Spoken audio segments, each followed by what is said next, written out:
we are halfway through the decade of the electric car. Who should buy an electric car is the number one question. And what is the use case that they can look at?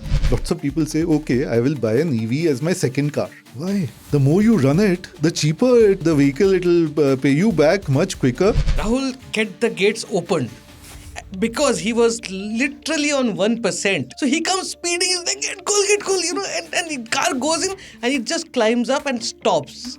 And he's like, I had enough of this. He gets out the car, we actually push that car down. Is this the right time to buy an electric car? Will electric cars get cheaper? Should I wait? Should I wait 1 year? Should I wait 2 years and then buy an electric car? When you're traveling out of the city and all that, you just need to add a bit of planning. All you need to do is just make sure where your stop is going to be. Right? If you don't have enough charge to come back, whether you're in a car or a bike, it doesn't matter. You have these lovely restaurants and stopover areas which have got chargers now. Listen, that generator was supposed to provide power to the whole village. That night, it was providing charger to our car. Let's not name the village because electricity has you not... know where to find him, Rahul Ghosh. Electricity has not been invented in that village as yet. And we drove there in an electric car, which was a good 200-250 kilometers away from Srinagar.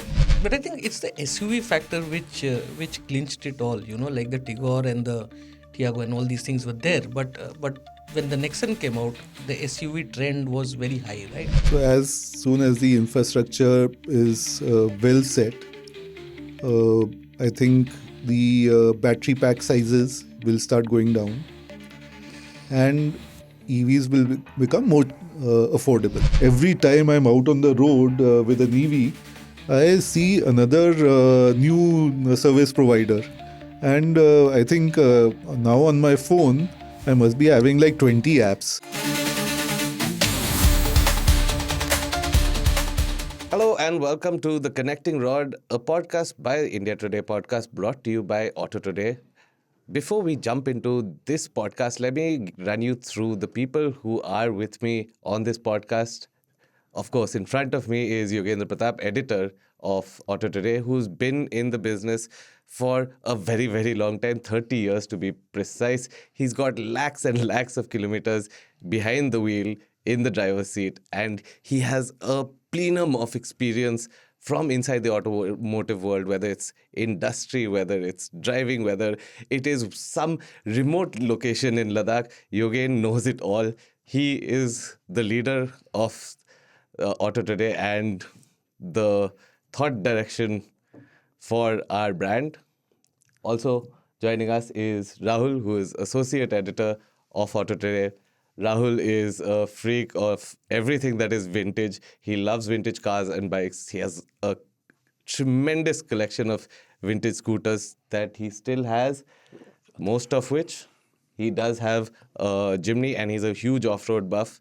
And of course, myself, Dipayan Dutta, I'm assistant editor at AutoToday.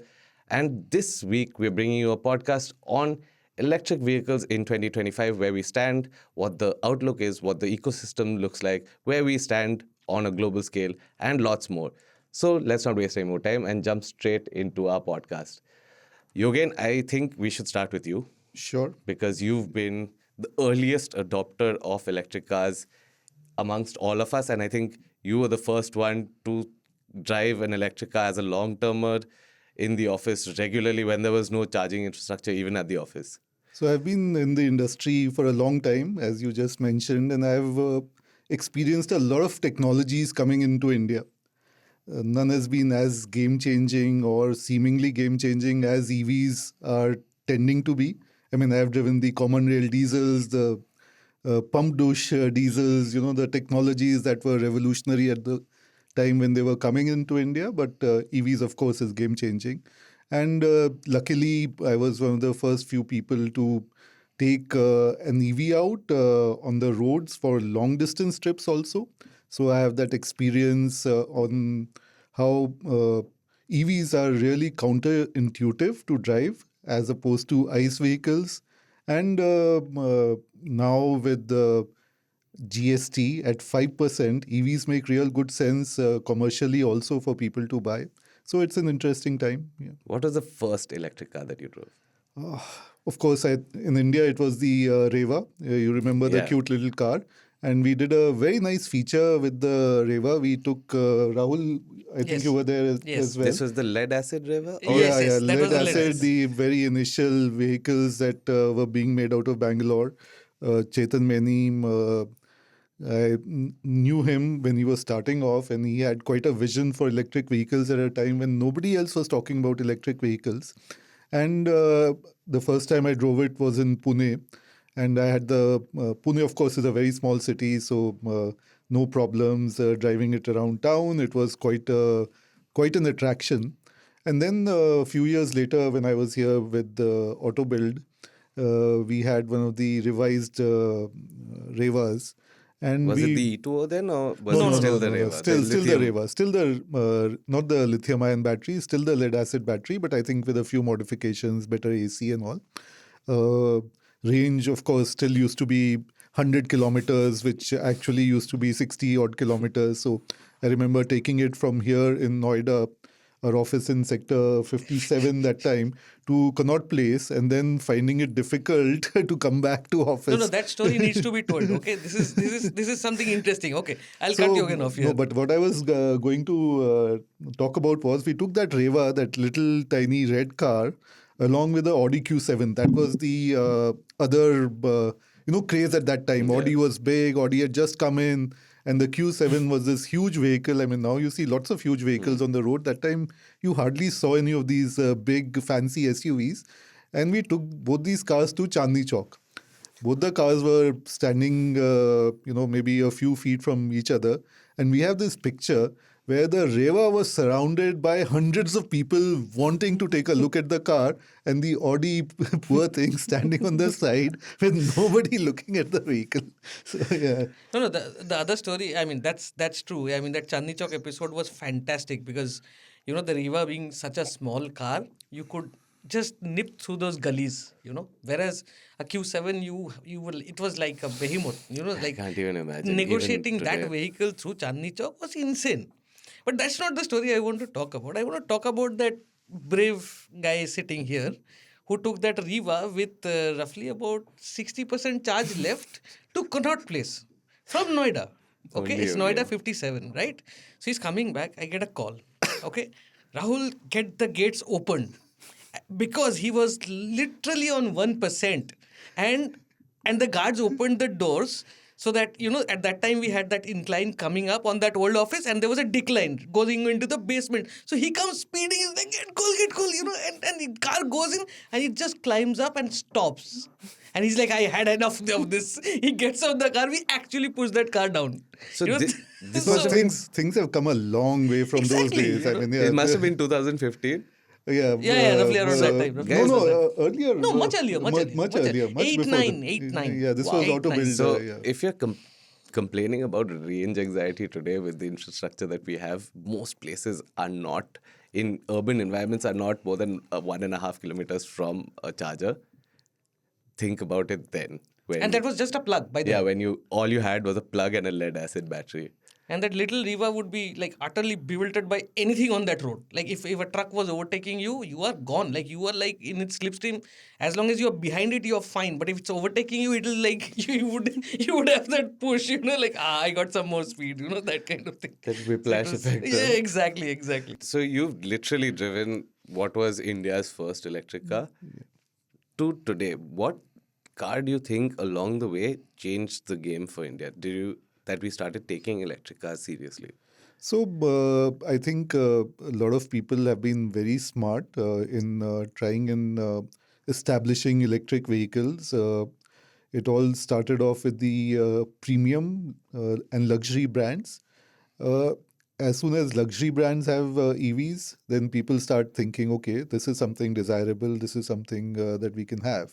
And of course, there are also those people who are buying electric vehicles because they want to save planet Earth, they want to have a cleaner environment. Now, last few years, we've been talking so much about pollution, but EV started even before that. And there are these early adopters who are doing it. And one must give credit to Tata Motors. I mean, they are the ones who've really made mass market EVs. They're the ones who've democratized EV technology and EV vehicles. Although I wouldn't say that their vehicles are the best, but they offer a good everyday solution and they're good value for money. So you're saying that vehicles like the Tigor and the Tiago EV actually started the movement, let the I early mean, it was adopters a come. Nexon that really caught on. I Yeah. mean, Tigor and Tiago and these smaller vehicles. There were teething issues. Yeah, there were also teething issues. They were also targeted a little more towards the fleet Commercials. market. On the other hand, Nexon was a vehicle that people thought was desirable. It also offered a cheap way of running. I mean, Indians have always looked at things that are value for money, that are cheap to run. I mean, that's why we have so many people going in for CNG options. Even way back when there were very few places where you could fill CNG and there'd be long queues. That has not gone totally, but that's another point. I think discussion for another day. But yeah, Nixon was the one that I think really made EVs common and acceptable. And after that, now we have not a very wide variety, but we have quite a few EVs. But I think it's the SUV factor which clinched it all. You know, like the Tigor and the Tiago and all these things were there. But when the Nexon came out, the SUV trend was very high, right? So that was also, I think, a very important factor which played out It in was people's the mind. best-selling EV Yes, for yes, for a long time, long the time. last No, 5 it was years. also because it was at the right price, it was the right Definitely. size, and nobody was willing to take chances with doing something that MG has done with the Windsor, getting the Yes, Windsor in. yes. Just about. So I was talking to Parth Jindal, and he said a team went to China. So it is, of course, a Chinese ruling vehicle cloud. for whatever they might say. And they said these guys had a range of vehicles, which they said, okay, which is the next vehicle you want to launch in India? And uh, there were some very fancy SUVs as well. And you know the Chinese, I mean, their They've got cars are, everything. yeah. So, and the Chinese were very surprised that these guys settled on the Windsor. And they said, why? They said, I mean, we want to do something different.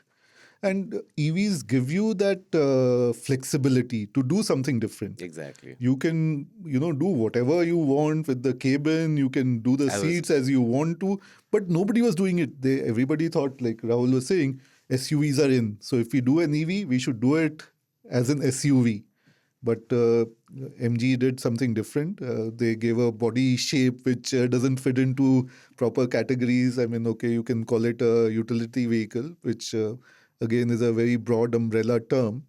But they did something different, and the results are there to see. They have been number one selling Since they launched. yeah, 3 months, since, 3 months back. more than to- that, yeah. since they So now launched. it's 4 months, 4 5 months, really. yeah, and I mean, it is MG that is doing it. If somebody which has a bigger network had done a vehicle like that, you would have seen that the results would have been bigger much better. results. I mean, they would have done bigger numbers. And I think now the biggest change, I know that Maruti is a late entrant to the game, but I think now the perception around EVs will change in a major way because of the way India looks at Maruti.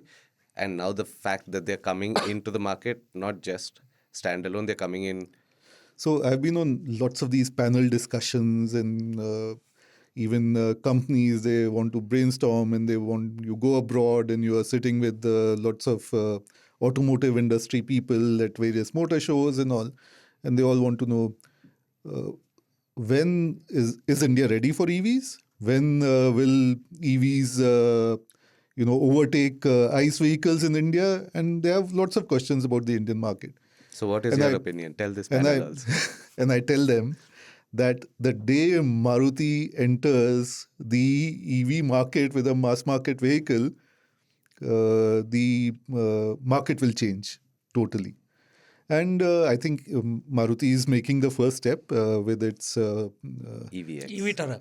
e-Vitara, which is on the premium end with a 500-kilometer range.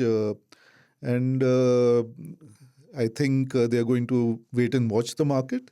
They were developing e-Wagon R from day one. The physical vehicle was available. It was undergoing tests. It was seen being driven around. Costs, I believe. But they felt the market was not ready for a mass market vehicle. And again, I have lots of these companies come to me and they ask me, okay, what is the ideal range that we should offer in a...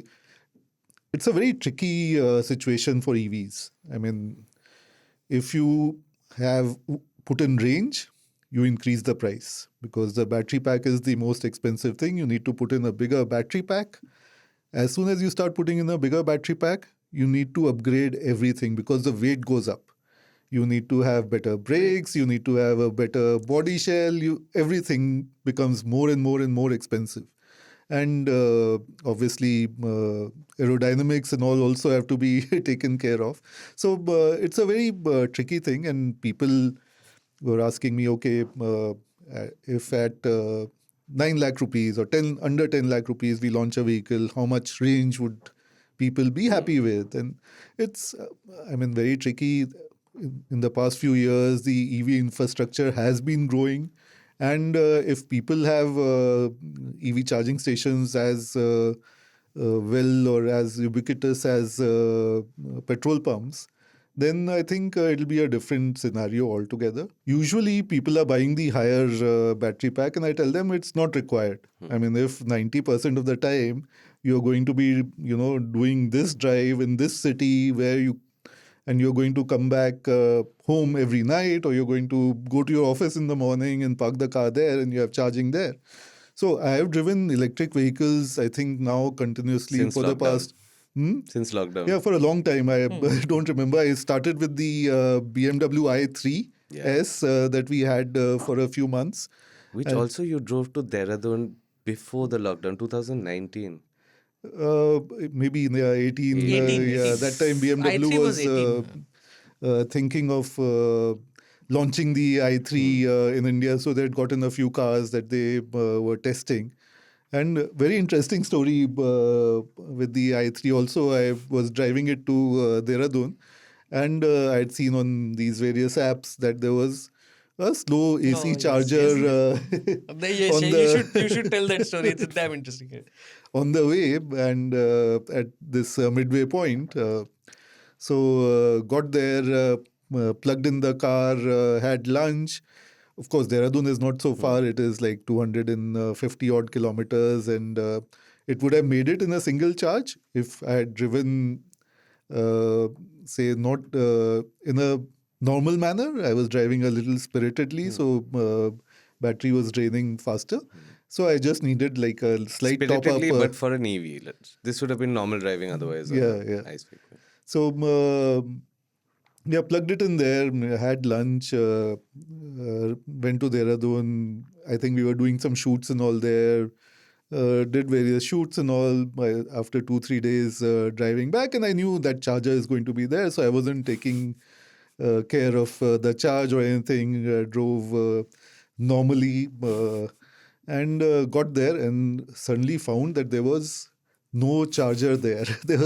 So they'd set up this booth outside where they had written, EV charging, big board and everything. And then they had this gate where it was a kiosk kind of a thing where they had this slow AC charger that you could plug in.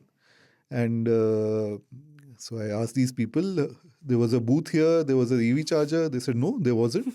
I said, what are you saying? I mean, call your manager. It was there. So they called the manager. He said, no, it wasn't here. I said, here are the pictures. Here's my car charging. This is 3 days back. I showed him pictures on the phone. And then he said, come aside. He said, this was the first time a car had come and charged at this EV charger. Some NGO had set it up.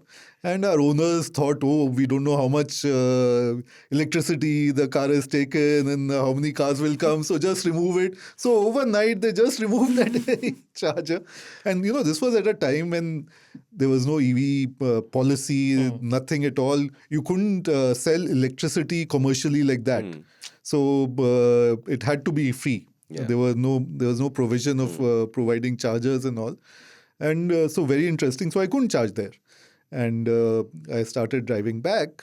And this was a time when the Eastern Peripheral Highway was just being constructed. I mean, you guys are familiar, you are from here, so you would know. And there was a lot of chaos just when you start entering Delhi NCR.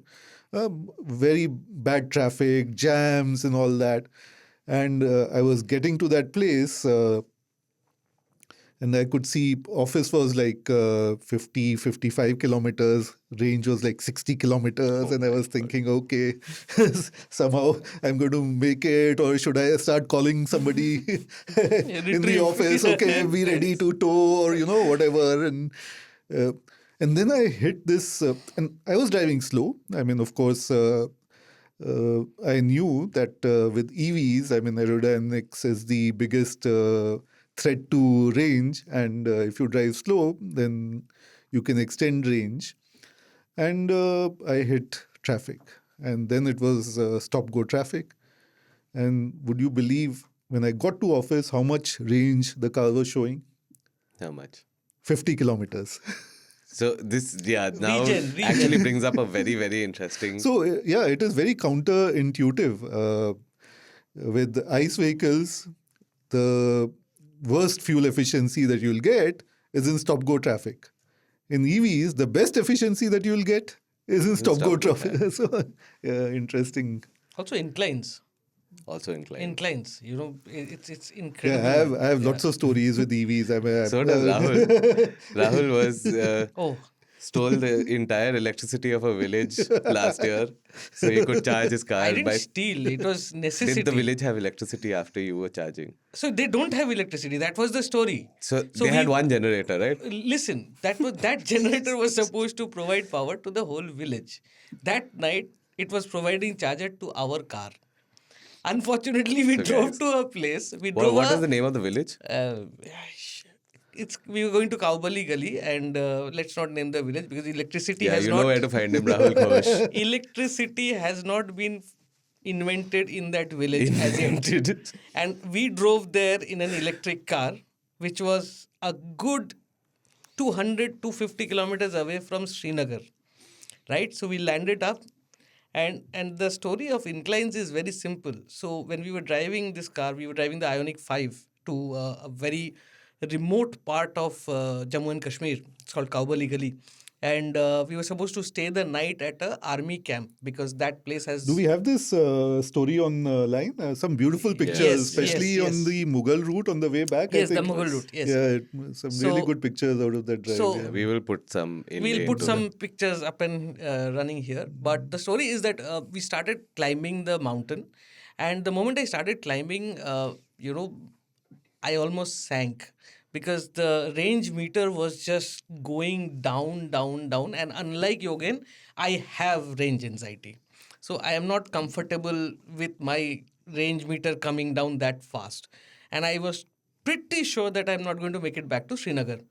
But the moment we started climbing down, regen kicked in and we recuperated almost all of the charge which we had lost climbing up.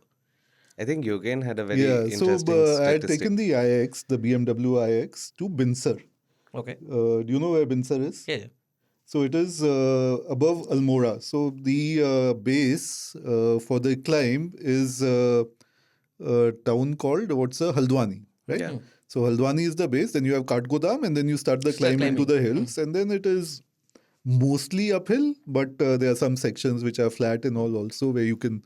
Very nice stretch of really good paved tarmac along that river. I'm forgetting the name of the river that runs just before Almora. Really nice driving road and all, but yes, probably. No. So anyway, so I got to Haldwani and I topped up the car, 100% charge. I think 60 kilowatt charge zone charging point there. Had lunch. And then climbed up to Binsar. The car took 40% of the charge getting up to Binsar. On the way back, it took 17% of the charge coming back. Yeah. So I think that's that the was difference. the statistic also that you recover 40% of your lost charge in most cases. So I don't know what the studies and all show, but this is personal experience. Yeah, exactly. So you cover almost a lot of it back. Also, it's not as if it's all downhill. It is not just going up and coming down. If you're driving in the mountains, you go up, you cross a range, then you flat for some time along a river, then you're going up again. But overall, you're climbing. So if you're starting at, say, 500 feet, you are ending up at 8,000 feet. At the end of the drive, you've gone up and down. And in that, you are consuming more electricity while going up. And on the way back, you're consuming less than half, 40% maybe of the charge. So one of the things I want to talk about is, since you've been driving EVs for so long and it's been a little more than half a decade, what was your first road trip on an EV, and what was the most recent, I'm talking about a long road trip, and what has changed in the infrastructure?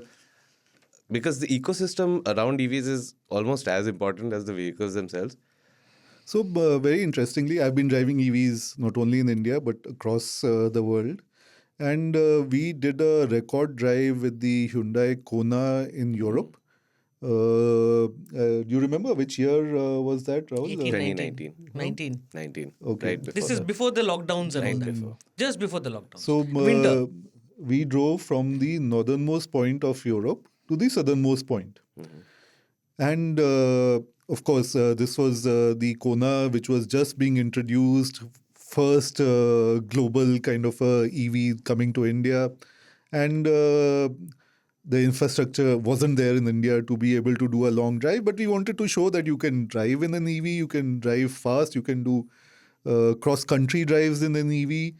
And so we said, okay, northernmost point. And northernmost point, this was in winter, so all winters, white, snowed out. And winters is a worst case scenario again for electric cars. But in the north of Europe, charging infrastructure was really good. But as you started coming south, crossing France and into Spain, charging infrastructure was at a point where it is what it is now in India.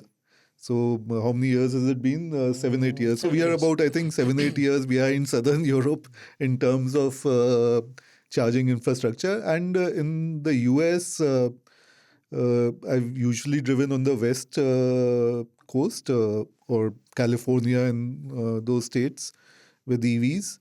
There it's really good. California is, I think, a very good example. Also driven a lot in Europe, where they have some really good charging networks and really fast ones as well. Then in UK as well. But India, I think, is now over the last couple of years, the infrastructure is growing rapidly. I have driven all over the place, and you have to look, you need to plan a little, but you can get to virtually anywhere. I mean, even that Ioniq 5 drive that Rahul is talking about, I mean, how will we go? I think when I said, okay, let's do the drive, how will we do it? We can't go there, this, that. Sit down, plan, look at it, look at distances, look at the range. And right now, all these top-end cars have really good range. When I think a couple of weeks back, I drove to Bharatpur. Yeah. And even in Bharatpur, I found lots of fast chargers. Yeah. So some company is set up on either side of the road. So in case you are driving this way, you don't need to even cross and So I charge. was in Bharatpur year before last with the Ioniq. Not there. That's how fast we're growing there. Yeah, so absolutely. Again, that's what. So, on the apps and all, I found that there was one Tata EV charger. So I went there, and there were two actually. One was at the Tata showroom and one on the highway. So I went to this Tata charger, 25 kilowatt charger, I think. And I got there, and it was showing that it was empty. But as soon as I got there, it got occupied. And I saw the guy just Tata punch, just pull in and plug it in and all. And I said, He said, नहीं नहीं यहाँ पे तो बहुत सारे chargers हैं. I said, कहाँ पर हैं chargers? यहाँ पे तो दिखा नहीं रहा है. नहीं, you go back on this road and just take a left on that main highway. You'll find 260 kilowatt chargers. So I said, then why you charging here at this 25 when there are these 60 kilowatt chargers? He said, this is the cheapest. And I do a lot of running. I bought an EV to keep my costs low. And that's why I'm charging here. And I'm just going to charge 18% so that I can get home. And then I'll charge there because it is the cheapest to charge at home. So outside, I charge at the cheaper places. At Bharatpur, I think that Tata charger was the cheapest. I said, I have no such problem. I can pay, even if you pay at the most expensive of these chargers, it is still like dirt 25, cheap. 25 Dirt cheap, yeah, compared to driving ICE vehicles. And another example, initially when MG had started, they had tied up with what was the charging company, Magenta or whatever it was called at that time. I think it's changed now. And they had installed a fast charger. I think it was 60 or 100 kilowatt. So their corporate office is in one tower. On the ground floor, they have their brand showroom, yeah. right? And outside there's parking outside that brand showroom, and they had installed this These fast chargers, yeah. fast charger there. So I had gone to visit these guys at MG, and they said, we've installed this charger. I said, okay, fine, I'll take a look. I went down, I went to the guy who was at that parking, and I said, ये यहाँ पे fast charger है, सारे time खुला रहता है. Said हाँ, सारे टाइम खुला रहता है. ऐसे कितने लोग आते हैं? कहते हैं कोई भी नहीं. ऐसे कोई भी नहीं आता चार्ज करने. कहता है नहीं, कोई भी नहीं आता है. ऐसे हाउ कम? इसे इतना महंगा है, 20 रुपये यूनिट है. घर पे वो लोग चार्ज करते हैं तो 7-8 रुपये यूनिट लगता है. 20 रुपये क्यों देगा कोई? Even at maximum, it's 10 rupees a unit. So, so nobody was charging there at that time. Of course, it was very initial, and in a place like Gurgaon, I think people aren't going to be traveling from another city or something and going to be charging there. They can always go back home and charge. But yeah, the landscape has changed tremendously now.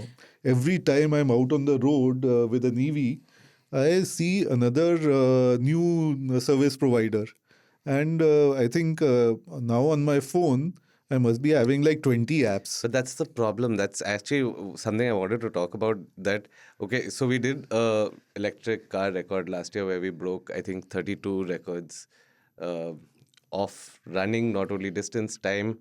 Check it out. It's on the AutoToday channel. It's on our YouTube channel. We will also this was with Mercedes. We did the Golden Quadrilateral, over 6,000 kilometers of driving. In 111 hours. Including the charging time, which technically non-stop, as in like we only stopped till the car was charging. And it was a test of vehicles, the infrastructure. It was incredible.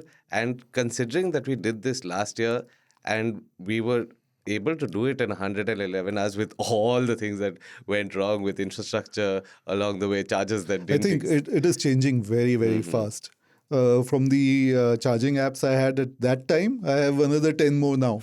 And it is surprising how fast they're coming up. And there are lots of these charging hubs that companies are setting up where you have a range of chargers. So there's this time that I was in Dehradun, I saw one where there were, I think, 15 or 20 chargers starting at 60 kilowatt. Going up to 360 kilowatt, which I think is for buses. I didn't try it out, but big, not big, but decent size parking area with chargers all around. So, but Dipayan, that the point which Yogendra touched upon, is the most important thing, which is with an EV, when you're traveling out of the city and all that, you just need to add a bit of planning. Like if you are like we are talking about Dehradun so much because why only Dehradun? I mean something like Delhi to Chandigarh or maybe Bangalore to your Nandi Hills, which is a normal round trip which people do over weekends. All you need to do is just make sure where your stop is going to be, right? If you don't have enough charge to come back, whether you're in a car or a bike, it doesn't matter. You have these lovely restaurants and stopover areas which have got chargers now. So The only thing which you need to see is which one of them you are going to stop at. And charge without thinking that, okay, I have got 50% now, I don't need to charge. If you are there, if you got a good place to stop, then just stop and charge. On that Ionic 5 drive to this place, the only thing we checked was Ludhiana. It's That as simple as that. philosophy will also change. I mean, finally, the life of any battery depends on the number of charge cycles. Charge cycles. Right now, there's so much range anxiety that people have that they want to charge every time they can find a charger. No? I think this was just the initial teething times for EVs. Soon it will be okay. I will charge when it is at 10%. I know I can find a charger. Yeah. And the landscape is going to change very fast. Hyundai has already started electrifying highways. So like Delhi, Chandigarh, Delhi, Dehradun now, they have fast chargers. So lots of highways they've taken up from all the major cities. Tata Motors has made a commitment now to ramp up. So earlier, it was only the service providers that were doing it. MG was tying up with a lot of service providers to start setting up chargers, but they were not doing it on their own. And companies like Hyundai, Mercedes started it off first, but only at their showrooms they had fast chargers. Then BMW had not very fast chargers, but they also electrified all their showrooms. Then, of course, the independent service providers have been growing. Their networks have been expanding very fast, although they may be region specific. On top of that, all the fuel companies are also setting up chargers.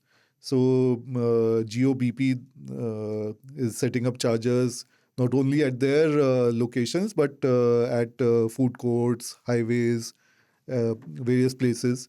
Indian Oil, BPCL, HPCL have also gotten into the game. And now Tata Motors and following will be Maruti. They'll be setting up their own range of chargers also.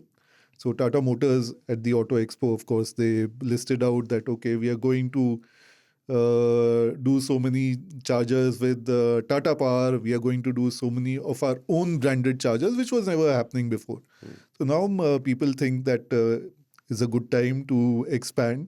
And with Maruti coming in and they are going to electrify, they have the biggest network of dealerships and touch points. And if they start electrifying all these touch points, even if they don't do the highways and all, I think it won't be a problem to travel anywhere in the country. Also, you can star ratings. The star rating program, which a lot of manufacturers are doing, it's a way, like you will know what all services you have at that particular service center in the middle of nowhere. So that's something which also makes sense. You might have a shopping complex there, everything going. Like, we see on those, even Murthal for that matter, has such a big shopping area and things like that and multiple charges. So that can have a 5-star rating. So that means people will want to prefer to stop there also. So depending on the services that they get there. Which is also like an important point in where you want to stop. So as soon as the infrastructure is well set, I think the battery pack sizes will start going down and EVs will become more affordable and more acceptable. At the same time, the battery technology is changing very fast. So batteries are getting... have more storage capacity. Solid state batteries are coming in, which will revolutionize storage per se. And also the technologies are changing so fast that you will have faster and faster charging capabilities. Depending on... So, I visited one company that was engaged in technology research. This was outside Cambridge University. And these guys were telling me there are 20 companies in this tech park, which is working in collaboration with Cambridge, for example. And there are lots of these university tech parks that are working with various universities and developing. And there are manufacturers also, Toshiba, Nissan, Panasonic. They're also working on battery technology. And what they're saying is, depending on the use scenario for the vehicle, if you want a fast charge, you can charge your car in like 5 minutes. You'll be able to get it up from 20% to 80%. If you want stable charging, then you have various scenarios. If you want storage intensity, so depending on what manufacturers want to provide in what kind of vehicle, you'll be able to provide a battery that is suited to your need. If you're doing, say, fleet, you want a taxi service. The car is running 24/7, change of driver gets in. You want to minimize charging time. You can opt for really fast charging.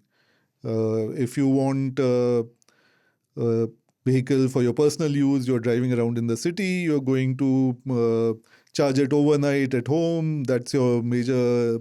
So you'll get a small battery, which is really small, which charges slowly, but the storage intensity is high. So you'll, maximize on that. So lots of different scenarios will come up. And of course, EV is electric powertrains are one technology. Who knows what will develop? Yeah. We were at one point, diesel was the fuel of the future. But this decade has been the decade of the electric car. So I think right now we need to sum up a little for our viewer. So we are halfway through the decade of the electric car. Who should buy an electric car is the number one question, and what is the use case that they can look at? So first of all, lots of people ask me, is this the right time to buy an electric car? Will electric cars get cheaper? Should I wait? Should I wait 1 year? Should I wait 2 years and then buy an electric car? Maybe in 2 years, there'll be newer battery technologies, which will be cheaper, and I'll be able to buy a car. But also, one thing that you need to realize is that right now, there's 5% GST on electric vehicles. As soon as electric vehicles are more popular, the government will start hiking that up. So it's never even for normal ICE vehicles, people are always asking, should I buy now? Should I wait? So if you keep on waiting, then you can wait forever because technology will keep on changing. It changes so fast. New features will keep on coming. Till when will you wait? Then you will end up waiting forever. So if you need a car, you want to buy a car, now's the time to do it. Number one. Number two, I think if you have normal defined... So the other thing is Indians always want to buy a vehicle for that 1% use case scenario. Oh, what if I go to the airport and I have 2 suitcases? I won't have the boot to put in the suitcases. So let's buy an SUV. Yeah, so let's buy a vehicle with a big boot. So first it was sedans, Nobody wanted to buy hatchbacks, they wanted to buy sedans. So things like that. Even when we were discussing with the chairperson of MG, the launch of the Comet, and I was saying, okay, it fits in with say 80% of the use case scenarios, but Indians don't buy even for the 90 or 95% of the use case scenario. They will buy for that one trip once a year that they need to go to their village and what the vehicle they'll need for that. They aren't buying it for their daily use. So, number one, if that is overcome and you can think of your 95% use case where you are driving, say, home to office, extended trips on weekends, and you have charging or you can install charging at either home or office, I think EVs are fantastic. You will save a lot of money buying EVs. Make sure that you're buying something that is made in India or assembled in India so that you're getting the benefit of the 5% GST instead of paying now reduced but still very high import duties. The other thing I think that one should point out is that lots of people say, okay, I will buy an EV as my second car. Yeah. Why? The more you run it, the cheaper it makes the vehicle. It'll pay you back much quicker. If you have extensive usage and you can fit in a routine where you are charging at night or during the day when you are at a particular place, at office, for example, then the EV should be your first car. If you have two cars, then make the EV your first car and make the ICE vehicle your second car. I mean, okay, for that one long distance trip that you need to do where you are not comfortable taking the EV, then use your ICE car. Then the ICE vehicle should be your second vehicle. Correct. And your EV should be your first vehicle. So, yeah, I mean, if you wait, there will be better technologies, there'll be more features, there'll be more choices coming. I mean, right now, choices are still quite limited in the EV space. But if you wait, there will be more choices. But yeah, you need to put your foot down and decide, okay, I want a car now. And I think there are enough EVs right now to choose from to serve your purpose for going in for the scenarios that you need to drive for. Even if 95 to 99% also EVs can take care of, I mean, don't go in for that 1% case scenario. That time all the money that you saved driving an EV, rent a Mercedes, yeah, and use that. And I think it's a good time right now. So you've heard it first here. If you are one of those people who's sitting on the fence wondering whether you should get that EV, we've been around the country, we've done all the hard work for you. You can take that jump now and save a whole lot of money. And like Yogen said, for that 1% case, you rent your favorite car and drive it then. And that's, I think, it from us for our very first podcast. We'll be back next week with even more, some more interesting topics. Let us know in the comments of anything that you'd like to hear from us. That's it from us. We're signing off.